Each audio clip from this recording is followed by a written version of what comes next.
روز 8 بود که فکر کنم روز 6 یا 8 بود که من تو بیمارستان بودم. یه مقداری حالم بهتر شده بود. اخوی بنده داشت. من چشممو باز کردم، به بدنم برگشتم و یعنی به بدنم برگشتم که چشمم باز کردم تو بدنم هم هست، یعنی مشاعرم برگشت، متوجه شدم تو بدنم هم و چشممو فقط باز کردم. فقط هم میتونستم چشممو باز کنم، نمیتونستم زیاد صحبت کنم، حرف نمیتونستم بزنم تو اون تایم. دیدم همین اخوی که الان تماس گرفتیم بهش داشت شبکه 6 اخبار نگاه میکرد. اون تایمی که من تو بیمارستان بودم میشد تقریبا 27م اواخر چیز بود، 14 تا 27م فکر کنم شهریور ماه سال 93 بود فکر کنم. من همین تایم آخر شهریور و این 14 روز که من بیمارستان بودم تو ایامی بود که بهار عربی تو کشورهای مختلف شکل گرفته بود.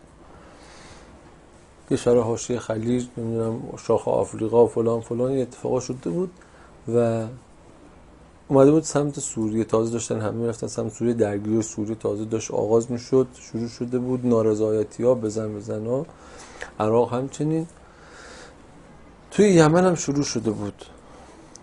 حوثی‌ها شروع کرده بودن حکومت و با العادی درگیر شد، انتخاباتشون برداشتون، یه اتفاقات اینجوری شروع شده بود.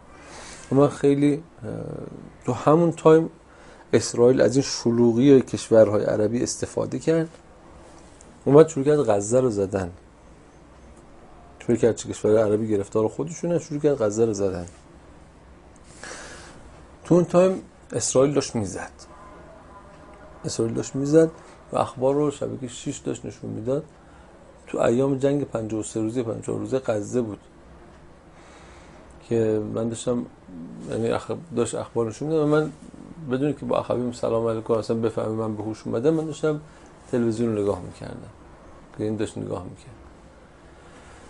همین داشتم نگاه میکردم دیدم اسرائیل داره اخبار اسرائیل میذاره رو به غزه، که اسرائیل داشت غزه رو زد و نمیدونم اینقدر کشته شده، اینقدر آواره شدن، اینقدر کشتار شد، اینقدر درگیری شده و هر جایی که میزدن نشون میداد که آقا اینقدر کشتار شده، کشتار میوردن تلویزیون نشون میدن.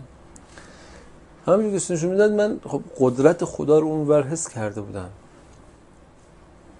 میدونستم اونجا همه چیز دست خدا هست، توان خودم حس کرده بودم، خیلی قدرت داشتم، میدونستم میرفتم کمک میکردم. بعد اون شبکه رو درک کرده بودم، شبکه نورانی رو. بعد خب شروع کردم حرف زدن به خدا. خدایا این چه وضعیتیه؟ مگه نگفتی کمک میکنی؟ مگه نگفتی شما برید بجنگید با شبکه ظلمت، با اسرائیل، با آمریکا، با فلان؟ مگه نگفتی میگه کمک میکنی؟ چرا کمک نمیکنی؟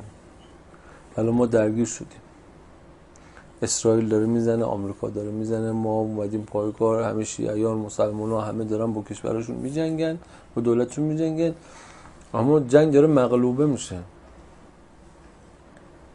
ببین چقدر دارن میکشن از مسلمان‌ها، چرا کمک نمیکنیم؟ یا ما رو انداختی به جون هم دیگه، ما به پشتیبانی خدا تو جبهه خدا داریم میجنگیم و کمکی از سمت شما نیست. این چه وضعیتی؟ شروع کردم گله از خدا. همین رو هم حرف می‌زدم، یه دفعه یک تصویری اومد رو تلویزیون، یک نفر از این حالا اهالی غزه یه جا موشک خورده بود، خونه مسکونی خراب شده بود، یک نوزاد مثلا 1 سال 1 سال و نیمه رو از زیر آوار کشیدن بیرون، جای ترکیش و تیر و اینو تو ترش بود، نصف پاشو، یه پاشم کنده شد، نصف تنش هم کنده شد، اینو نشون داد تو تلویزیون و من اینو دیدم زدم زیر گریه. تو اون حالت مثل که تو خواب گریه میکنی، چجوری گریه میکنی تا شبش حالت بده؟ اینجوری شروع کردم گریه کردم و شروع کردم، حالا نه که توی میتونستم حرف بزنم، نه، گریه نبود که اخویم بفهمه، روح هم داشت گریه میکرد یا این حس ناراحتی و شدت عصبانیت و شدت ناراحتی با هم بهم هجوم آورد و شروع کردم با التهاب بازخواست کردم. خدا چه وضعیه، ببین چه کار کرده بچه، اینقدر رو چجور زدم. شروع کردم با این التهاب گریه کردم و اینقدر گریم شدید شد که یه دفعه دیدم یه گردابی از نور تشکیل شد، منو کشوند با سرعت پرت کرد، یعنی کشوند بالا و رد شدم از اون دانور و رفتم توی جای دیگه، رفتم توی فضای دیگه. دیدم یه دفعه توی دشت خیلی بازیم. از زیبایی این دشت تا هر چی بگم کم گفتم. اصلا قابل توصیف نیست که این دشت چقدر این دشت زیبا بود. سرسبز، زیبا و نورانی، نه نورانی که چشمو بزنه، خیلی دشت قشنگی بود. مثل این که مثلا اول صبح بود، خورشید تازه زده بود، اینقدر تازه مثلا خورشید همه جا رو تازه، همه جا با تراوت، اینقدر زیبا و دشت بود، جنگل و اینا، مثلا دور تا دورش دورادور مثلا درخت‌ها خیلی محدودی رو می‌دیدم ولی دشت بود و حس کردم یه عده پشت سر منه، سمت چپ پشت سر من و من نمیتونستم برگردم نگاهشون کنم، اجازه برگشت نداشتم، من نمیتونستم برگشتم، توانش هم نداشتم، نه اجازه داشتم نه توانش داشتم، ولی حس میکردم یک تعداد خیلی زیادی هن و یک نفر بینشون جلوشون ایستاده و همه اون افرادی پشت سرشن محافظ و مریدان و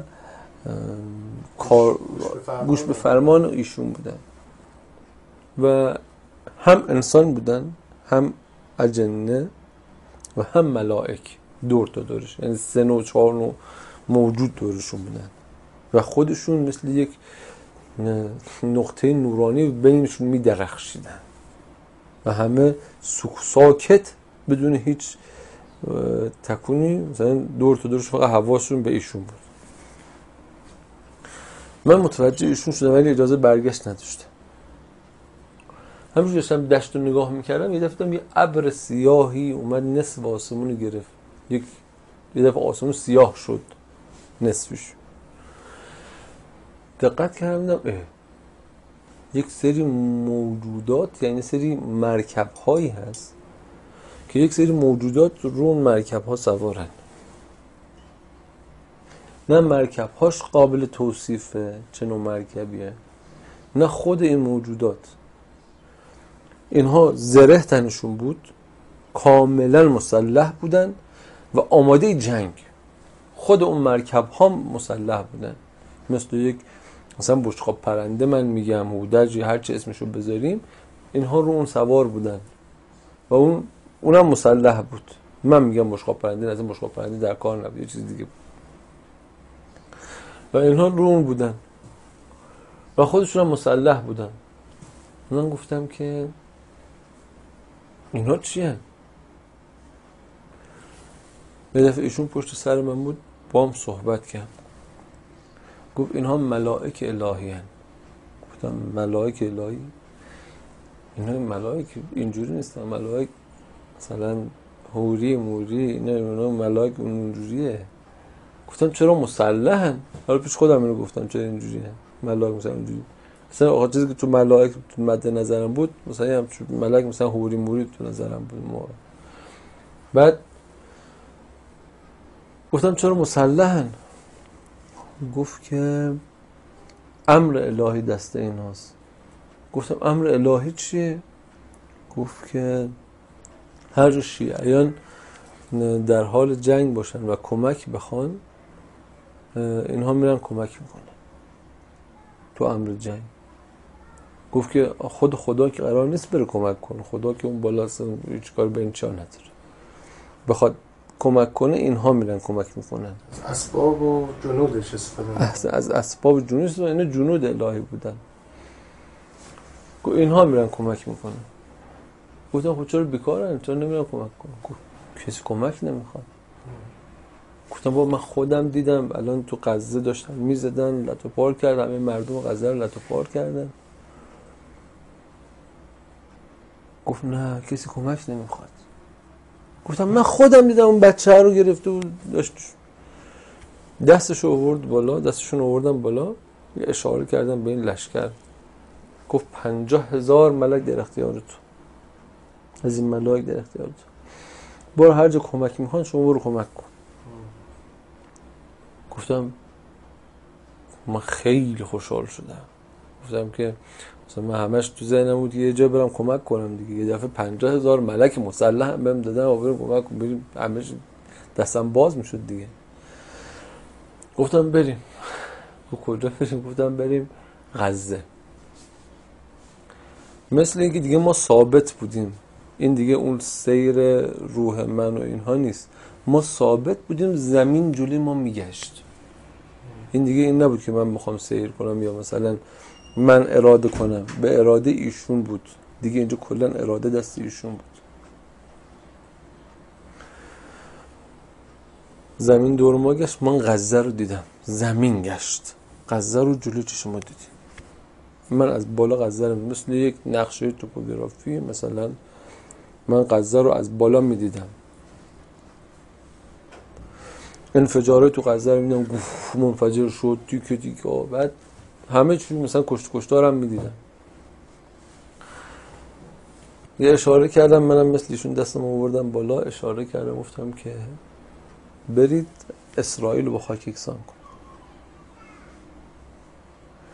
بعد دیدم ملائک تکون نخوردن، من فکرم من بلد نیستم یا خرابه، گفتم که برید به اسرائیل رو با خاک یکسان کنید. یه دفعه ایشون پشت سر من گفت که اینجوری نیست، که اگه خدا میخواست این با سنت اینجوری با سنت الهی منافات داره.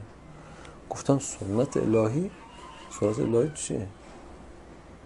گفت اگه خدا میخواست اینها رو اینجوری از بین ببره که اصلا نیازی به جنود و ملائک و اینا نبود. بعد یک چیزی رو نشونه من داد، من میگم دکمه، اصلا دکمه نبود، چیز قابل توصیفی نیست، یک پنلی مثلا جلوش بود، گفت جان اینها در دست ماست، مرگ اینها دست ماست، بیا من اینو مثلا تکون میدم، این میاد پایین، همه اینها میمیرن. بعد دیدم آره اصلا جون همه اسرائیل دست اینه، دست ایشونه، ایشون اصلا مثلا با یه اشاره کل اسرائیل رو میتونه بکشه. بعد اگه خدا میخواست اینها رو اینجوری بکشه که اصلا نیازی به شما و اینا نه، خدا اراده میکرد اینا رو از بین میبرد. گفتم پس چجوریه؟ چجوریش کمک کنم؟ گفت ببین شیعیان باید برای رضای خدا با نیت جهاد قیام بکنن، برن وسط میدون بجنگن، همه پتانسیل دنیای خودشون بیارن پای کار بجنگن، اگر کم آوردن که نمیارن، اگر کم آوردن از خدا بخوان، خدا اینها رو میفرسته کمک. بعد مثلا بهم گفت مثلا اینجوری من فهمیدم که همه پتانسیل خودشون بیارن وسط، یعنی که مثلا من میخوام برم جنگ، میگم آقا مثلا من حالا 5 تا اسلحه دارم، حالا یکیشو میبرم، حالا 3 تاشو بشه، شاید برگشت می اتفاق، نه همه پتانسیل، هم با همه پتانسیل برن بجنگن، با همه وجود برن بجنگن، اگر کم آوردن که کم هم نمیارن، بعد من میرم کمک میکنم. گفتم خب یعنی چی؟ یعنی اینا شیعه نیستن؟ اینا کمک نمیخوان؟ اینا چجوری جریان؟ گفت که ببین، وقتی میگفت ببین به اراده ایشون من آگاهی پیدا میکردم. گفت ببین دیدم برخی از مسئولینی که تو غزه داشتن میجنگیدن برای رضا خدا نمیجنگیدن، با نیت این که از عربستان، امارات، بحرین، قطر کمک مالی دریافت کنن میجنگیدن، و از ایران. و هر چقدر دقت کردم دیدم که اصلا گرچه میجنگیدن با اسرائیل، اما اون اخلاصی که باید تو کار می بود که میشد کمکشون کرد نبود. اون شرایطی که ایشون فرموده بودن به عنوان شرایطی که میشه کمکشون کرد نبود. خیلی تلاش کردم ببینم چه کاری میشه کرد براشون، دیدم هیچ کاری نمیشه کرد. و توجهی هم زیاد به کمک خواستن نداشتن و همه یه پتانسیلشون نیومده بود تو کار. نگاه میکردم بعضی از سران جنبش های همون داخل غزه با اسرائیل بستن. خیلی از فلسطینی ها خیلی از فلسطینی ها اسم نمیبرم شاید تبعات داشته باشه، خیلی از فلسطینی ها اصلا توی با سر سازش و صلح با اسرائیل داشتن. همه غزه موافق اون جنگ و جهاد نبودن و تو وقتی که دلهای یکی نمیشد کمک کرد. همونجور که امیرالمومنین فرمود شما دلهاتون یکی نیست و معاویه غلبه نمیکنه. و هر چقدر ایستادم برای کمک دیدم نمیتونم کمک کنم. برگشتم و ایشون به من گفتن که دیدی کسی کمک نمیخواست؟ گفتم که آره کسی کمک نمیخواست. کسی برای خدا زیاد نمیجنگید، بیشتر برای اون شرایط رو نداشتن برای کمک. بعد خب من نمیتونستم، 50,000 ملک دست من بود، منم یه آدم تخصه، یه آدمی که به هر دری میزدم که یه گلی به سر خودم بگیرم، چون اسرائیل گفته بود بر میگردم. 50,000 ملک دستم بود، میخواستم برم کمک کنم. گفتم بریم یمن. گفت بریم یمن. دوباره زمین گشت، من یمن رو دیدم. یک خیابون عریض و طویل بلند، همه یمنی ها ایستاده بودن توی این خیابون، اسلحه دستشون بود، لباسای سفید و شعار میدادن. من اینها رو دیدم. گفتم اینجا میتونم کمک کنم، اینا همه شیعن، اینا همه برای رضا خدا و فلان. گفتم اینا کمک کنم؟ گفت نه. گفتم چرا؟ گفت ببین باز به اراده ایشون مثل پرده ها رفت کناری و آگاهی من پیدا کردم به نیات اینها. دیدم مثلا به تک تک نگاه میکردم، به شخص نگاه میکردم و نیت شخص رو میفهمیدم. به شخص نگاه میکردم، میدیدم طرف یه مرغداری داره توی منطقه‌ای است که دست مثلا اون بریاست، القاعده است مثلا، برای حفظ اون داره میجنگه. بغل دستیش به خاطر اینکه زن بچهش حفظ بشن داشت میجنگید، چون میدونید اگه حکومت بیفته دست اون بریا زن بچهش رو میزنن. خونش تو منطقه اون بر بود. به بغل دستیش نگاه کردم دیدم این اصلا خیلی هاشون، شاید 90% فقط به خاطر اینکه اون طایفه که مثلا حالا من میگم مثلا اون گروه سیاسی که داشت قیام کرده بود، اون طایفه قدرت بگیره داشت میجنگید، نه برای رضا خدا، نه به نیت جهاد برای رضای خدا و اون شرایطی که گفته بودم. باز انقدر غیرت داشتن که بجنگن. ما اینجا تو مملکت خودمون یه بی غیرتایی داریم که همینا رو مسخره میکنن و کسایی که میجنگن از بیخ مسخره میکنن. اینا جنود شیطانه، اصلا کار من به اینها نده. حالا بعد برای اینها دارم یک قسمتایی رو برای اینها خاص اینها دارم نشان. و من اینها رو دیدم اینها وسط میدونن، سلاح دستشونه، اومدن برای جنگ، اما نیت رضا خدا توشون میلنگید. با نیت‌های ناسیونالیستی، قومگرایی و حالت اینکه نیت‌های شخصی اینها اومدن مثلا دارن میجنگن. این نبود که مثلا همه برای رضا خدا باشه. و اگر برای رضا خدا بود آن اینها امداد الهی میتونست کمکشون کنه. دوباره ایشون پشت سر من گفت دیدی اینجا کسی برای رضا خدا قیام نکرده؟ گفتم آره اینجا نمیشد کمک کرد، کسی کمک نمیخواست. باز من گفتم خدا گفتم 50,000 ملکه، بذار تا هستن یه کاری کنم. گفتم میشه بریم عراق؟ گفت بریم عراق. دوباره زمین گشت، من عراق رو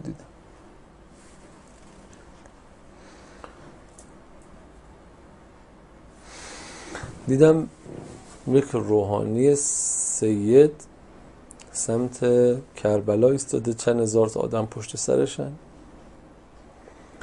یک روحانی سید سمت کاظمین ایستاده. سمت کاظمین در شهر کاظم.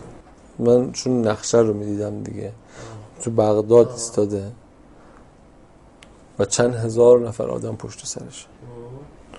یک روحانی غیر سید سمت کوفه ایستاده بود، جنوب نجف، چند هزار تا آدم پشت سرش بودن. و یک روحانی سید دو زانو نشسته بود تو نجف. کسی کار به اون نشسته نداشت، ولی سه تا روحانی که ایستاده بودن و افراد پشت سرشون همدیگر رو میزدن. اون نفری که نشسته بود چی؟ نه، کاری به جنگ نداشت. آدم خوبی بود. بس همشون آدم خوبی بودن. همشون شیعه، همشون آدم خوب، اما همدیگر رو میزدن. به جنگ دشمن رو میزدن. جالب اینه همدیگر که میزدن اینی که همدیگر دک کنن از توی قدرت عراق و بتونن قدرت یک کتاز بشن و بقیه شیعیان بیارن زیر پر خودشون. جنگ قدرت بود. بعد دیدم پشت سر اونی که توی بغداد استاد یک پایگاهی بود مال آمریکایی‌ها و هیچ کدومشون کار به این نداشتن. مثلا کسی یک دونه موشک نمیرفت سمت این. موشکاشون سمت هم میرفت و هم دیگر رو میزدن. بعد من گفتم خب اینا که همه شیعن، هم دارن میجنگن، اما خب من کمک کدومشون کنم؟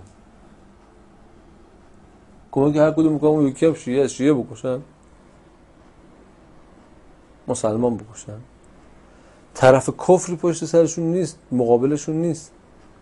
اصلا طرف کفر این برای کسی هم کارش نداره. اتفاقا من میدیدم، یعنی به من گفتم اینجا هم که نمیشه کمک کرد. گفت ببین نه اصلا دارن میجنگن که به این نزدیک بشن، چون قدرت رو دست این میدیدن. اون پایگاه نظامی آمریکاییه. قدرت دست این میدیدن، نه مثلا بخوام بجنگن حکومت الهی خدا و رضای خدا. هر چقدر چشتش کردم نه بغض گلومو گرفت، شروع کردم گریه کردم. باز ایشون به من گفت دیدی اینجا هم کسی کمک نمیخواد، کسی برای رضا خدا نمیجنگه. گفتم آره. پس یک نفرشون فقط بود که در نجف نشسته بود، سید جلیل القدری بود. اون یک نفر ایشون کاری به جنگ نداشت و دنبال البته این مال اون تایم ها، مال سال 93 هست. همه این اتفاقاتی که الان من گفتم مربوط به هم نزدیک شدن به آمریکایی‌ها هم نبود. اصلا ایشون مثل این که هر سه تا این روحانی به ایشون احترام میذاشتن و هیچ موشکی سمت ایشون نمیرفت، کسی هم کار بهشون نداشت. و ایشون چون که سلاح دستش نبود حتی آمریکایی‌ها هم باش مشکل نداشت. و خیلی یاری هم نداشت اونجوری شما میگین. اتفاقا همه افرادی که پشت سر اینها بودن با ایشون بودن، ولی ایشون اگه اراده میکرد میتونست همه رو جمع کنه.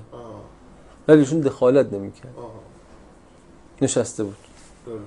اونها که ایستاده بودن و میجنگیدن علیه هم میجنگیدن. به هر حال یعنی این تشتته باعث شد که دخالت نکنه. و من این چیزی من اصلا نمیخوام نه قضاوت کنم. من ببین من الان هیچ تحلیل، من اصلا اینایی که گفتم خیلیاش شاید بتونم اسم بگم ولی به هیچ عنوان اسم نمیگم. من این چیزی که دارم میگم به خاطر اینکه وظیفه خودم میدونم که بگم. شاید خدا اینها رو نشون من داد که من بیام بگم، شاید به گوش خود اونها برسه و براشون اثری داشته باشه انشالله. ولی یقینا بعد از سال 93 تغییراتی تو منطقه شد، تو عراق شد، تو یمن شد، توی که اینها پیروزی های آنچنانی به دست آوردن. همونجوری که تو عراق داعش منکوف شد، اما دشمن اصلی که آمریکایی بود که هست. من میبینم خیلی از گروه های شیعه رو همین الان با آمریکا بستن. اصلا آمریکا روی توان این حساب باز کرده. شیطان خیلی حریف در از این حرف هست. حالا من تو اون شبکه شیطانی میگم، باز من شبکه الهی رو به شما گفتم، شبکه شیطانی رو بعد از این میگم. من دوباره ناامید شدم، زدم زیر گریه. گفتم یکی از دلایلی که این برنامه های موضوع مطالب من رو گفتم نمیتونه پخش کنه و فلان اینا، همین مطالب بود که واقعا اینا جاش تو تلویزیون نمیشه پخش. خیلیش و میدونم برای خودم با اینکه دارم میگم میدونم دردسر میشه برام، ولی با حال من جونم زندگیم همش پایین اتفاقی که افتاده برام، من رفتم دیدم پشتش تاش مرگه که برای من خیلی شیرینه. عمدن دارم میگم که خدا بعد بهم نگید من اینا نشونت دادم که بری بگی نگفتی، چرا دست بردی توش، چرا اینجاشو اینجوری عوض کردی، چرا فلان جوری. سخت خیلی از مطالب گفتم گفتنی نیست، نمیشه، بس سانسور بشه، چون که الانش که این همه ظرفیت سازی شده، حرف زده شده فلان، این همه برنامه‌های مختلف دارن در این حوزه صحبت میکنن.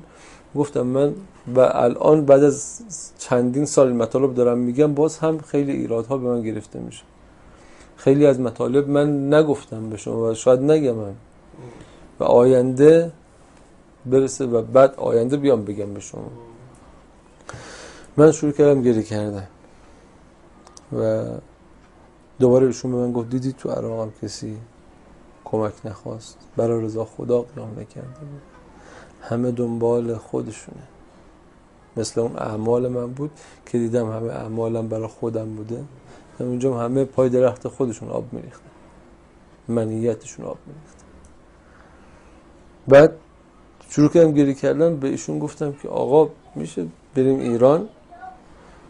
ایران که دیگه مال خودمونه، من که برای حق مأموریت نرفتم مأموریت، که من که این مریضی که برام پیش اومد تو مأموریت بود، من که خانومم سرطان داشت، 2 بچه کوچیک دارم، من که برای حق مأموریت و برای اینها نرفتم به جنگم، که من که برای رضا خدا رفته بودم. مثل من پیدا میشن برم کمک اونو کنم، گفت بریم.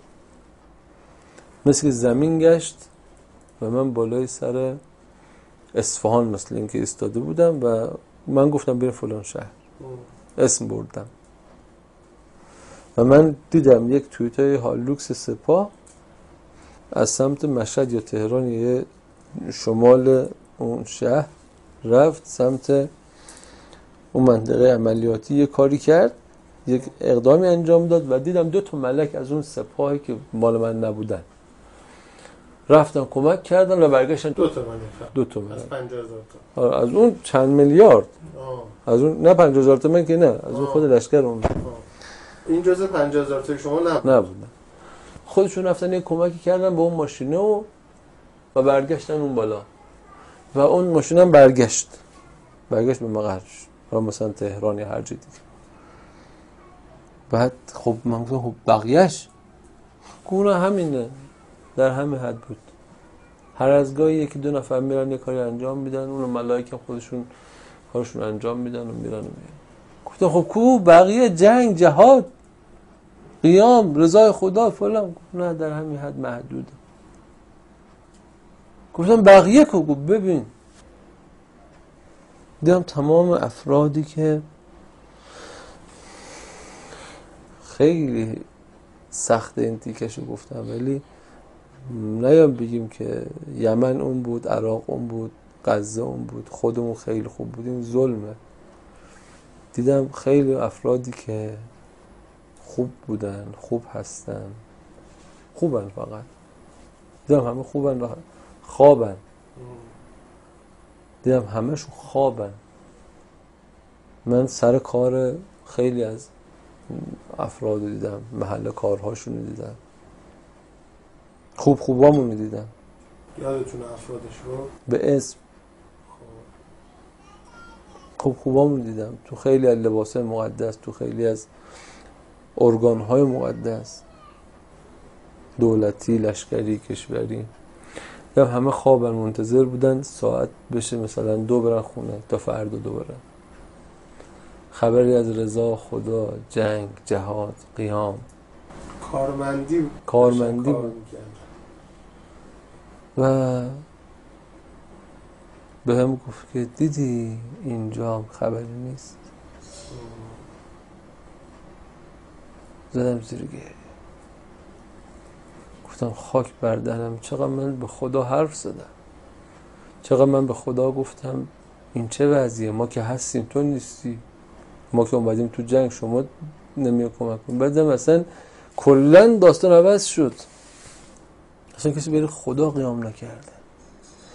همه دنبال اینن که بگن ما قوم من، حزب من، جناح من، نفر من، ارگان من، لباس من، فلان، خانواده من، شغل من چیزی از خدا وسط نبود که خدا بخواد بیاد کمک کنه.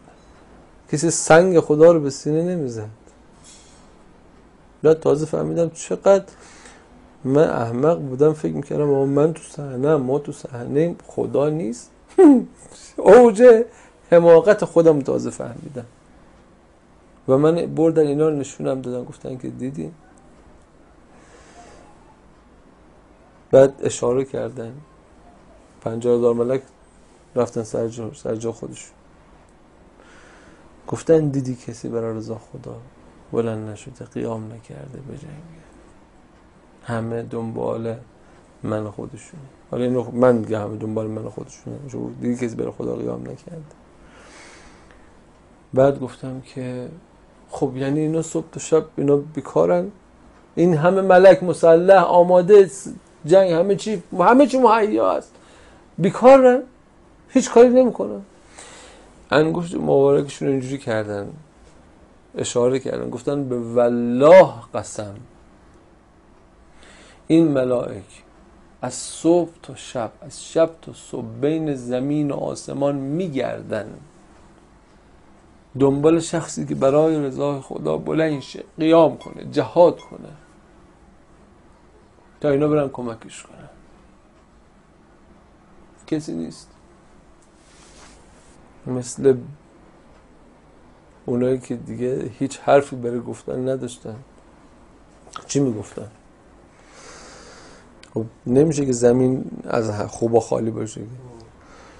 گفتم خب یعنی گفتم اونایی که مثلا برای خدا یه کاری میکردن، ملائک میرفتن کمک میکردن، اصلا امکان نداشت مثلا اونا یه کاری برای خدا کنن اینا نرن، اینا آماده بودن.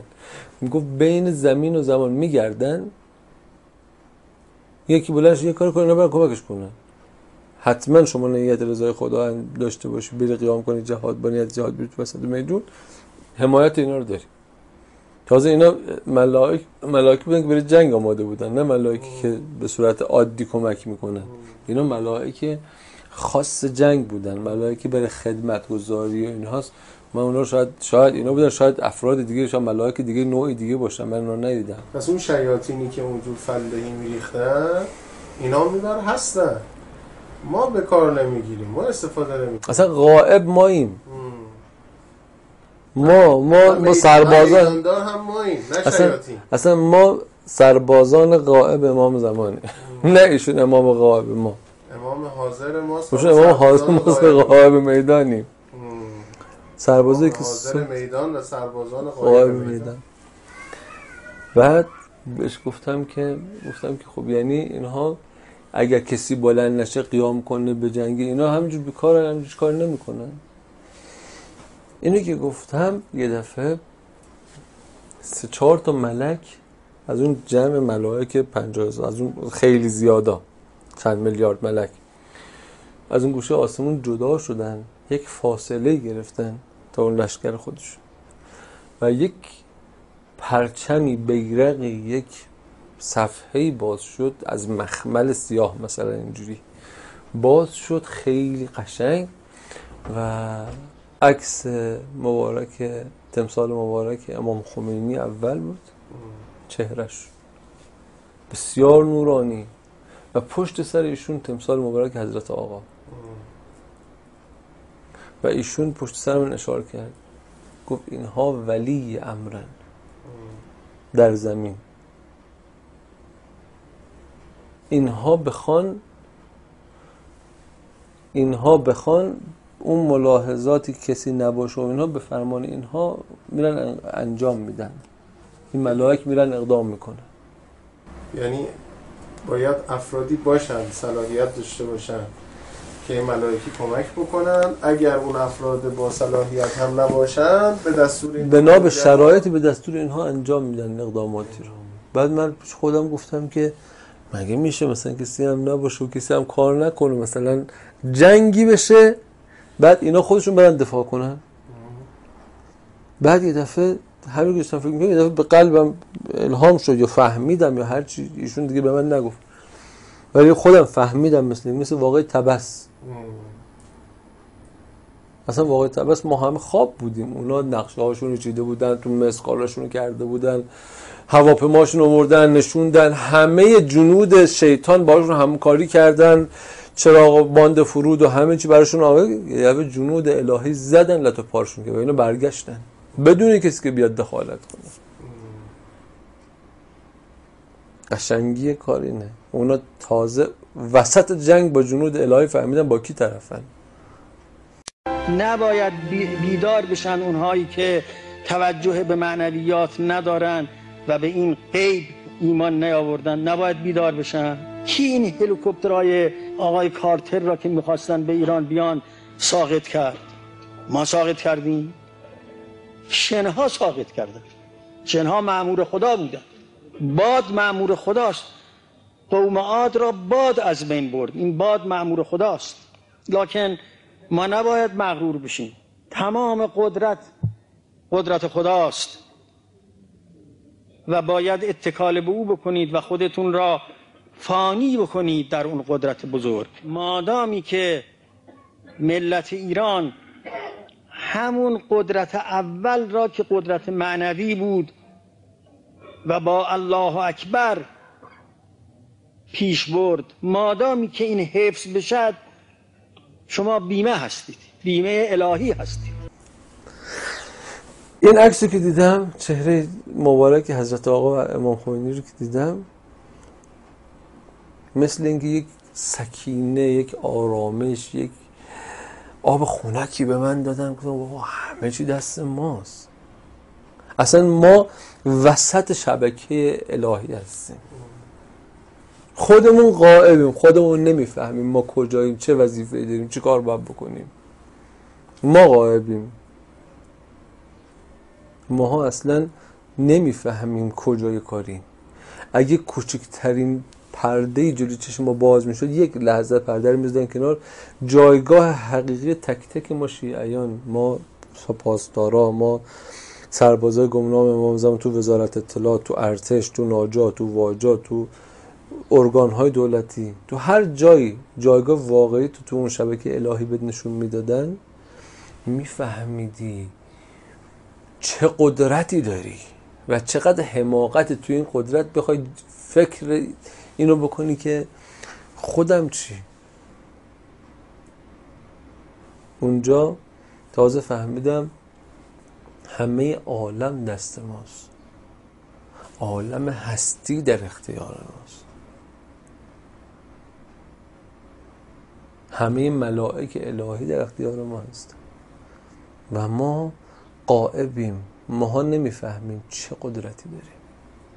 ولی اون سکینه رو من وقتی ایشون دیدم فهمیدم ولی امر در بالا سر ما هست. بعد تازه میفهمم آیت الله حسن زاده چی میگه در مورد حضرت آقا. یه گوشتون به دهان مبارک حضرت آقا خامنه‌ای باشه که ایشون گوشش به دهان مبارک امام زمانشه. یا بهجت در مورد حضرت آقا چی میفهمه؟ اینها مقام و منزلت حضرت آقا رو دیدن که اینجور میگن. البته لزوما به معنای معصوم بودن این افراد همین بحث معصومیت نیست، اصلا بحث این که نیت رو شما، من اون قدرتی که 50,000 ملک در اختیار منم بود، در اختیار منم بود و اینها برای هر کس که برای رضا خدا قیام کنه در اختیارش قرار میگیرن. یعنی که ایشون با حضرت آقا هیچی از این عالم برای خودش نخواسته. شما نگاه زندگیشون نگاه کن، چه بزرگی، چه امتیازی برای خودش برداشت. و حالا سوالی که ممکنه برای امثال بنده‌ای که سطح سواد و تحلیل اون پایینه پیش بیاد اینه که خب چرا رهبر انقلاب دستور نمیده به این ملائکه بیان اختلاس‌ها رو جمع کنن و بانکداری رو درست کنن و گرونی‌ها رو حل کنن و که خب البته جوابش مشخصه، ولی شما بفرمایید.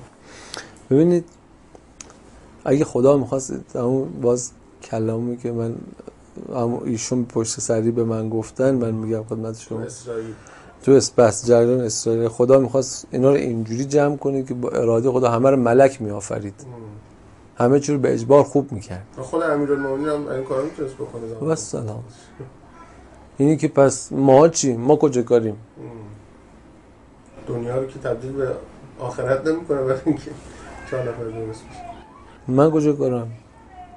خیلی از ماها تو شبکه هستیم، میایم مثل حاج قاسم، میایم با اخلاص میریم میجنگیم، خدا قدرت الهیشو در دستش قرار میده، ملائک جنودشو در دستش. من بعضی وقتا با بچهای حزب الله لبنان جلسه دارم، میریم صحبتایی که میکنیم از خاطرات جنگ 33 روزه بشینن براتون بگن، خودشون بیان بگن که مثلا تو مقراشون بین جنوب لبنان و اسرائیل، مناطقی که اسرائیل نفوذ پیدا کرده بود، اومده بود تو خاک لبنان گرفته بود، تو محاصره اینها بودن و خاطرات بشینن براتون بگن. اینها بعضیاشون مات میمونن، خودشون میگفت که ما هیچ جاش نیست الان جلسه بعد خودشون بگن، از زبان من نشنوه، از زبان خودشون، اونهایی که تو اون جنگ بودن براتون بگن.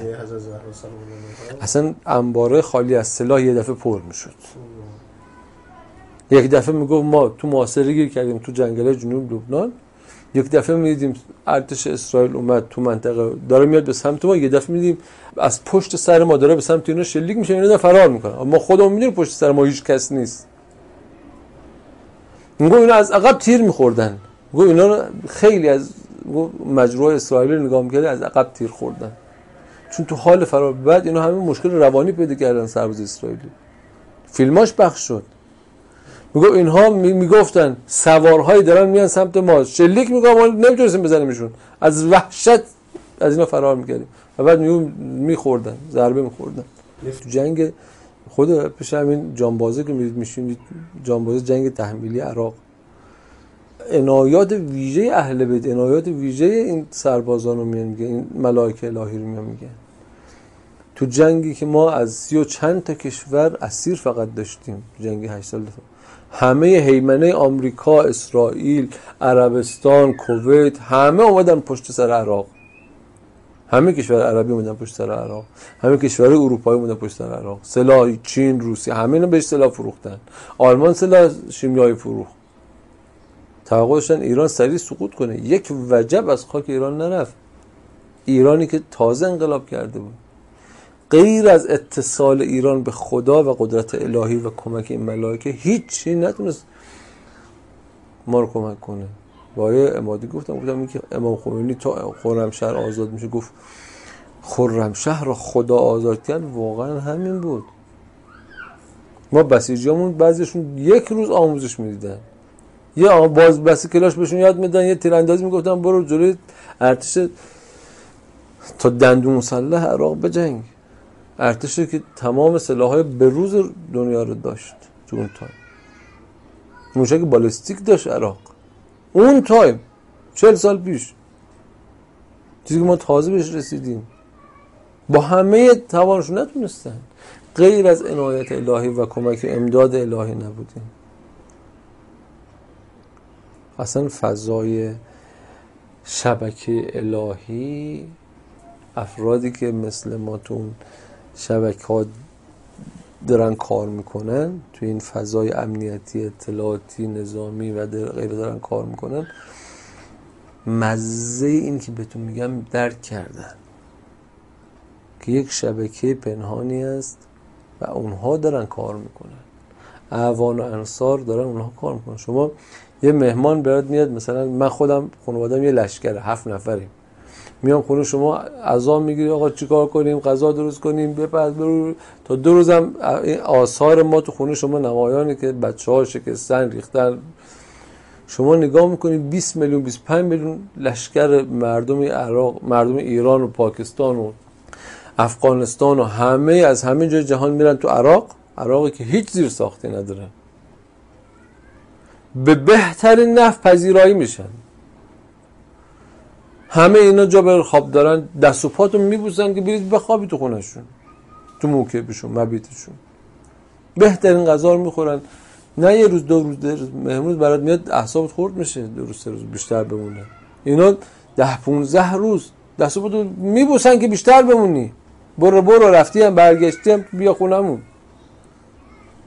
اصلا غیر از عنایات ویژه این ملائک نیست این بحث 40. هم بحث امنیت اینها، هم بحث مانور قدرتی که خدا داره با این کار نشون میده. اصلا بحث 40 یک مبحث کاملا عجیب و غریبه.